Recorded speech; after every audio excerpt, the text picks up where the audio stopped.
వాళ్ళందరికీ ఎవరికైతే బీట్రూట్ ఇష్టం లేకపోతే వాళ్ళు ఇలా ఈ రెసిపీతో ఇష్టంగా తింటారు.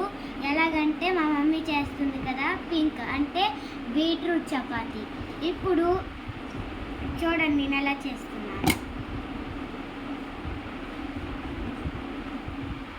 బీట్రూట్ తురిమి బీట్రూట్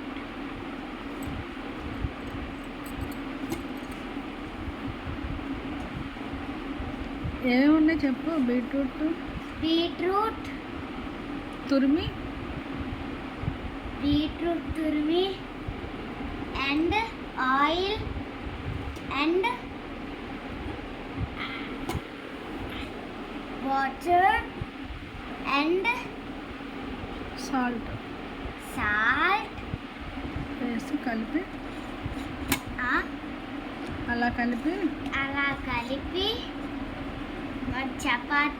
చపాతీ అంటే ఇలా చేస్తారు కదా, ఇలా చపాతీ వేసుకొని చపాతీ షేప్లో వచ్చి చపాతీ చేస్తే pink colour and beetroot chapati super.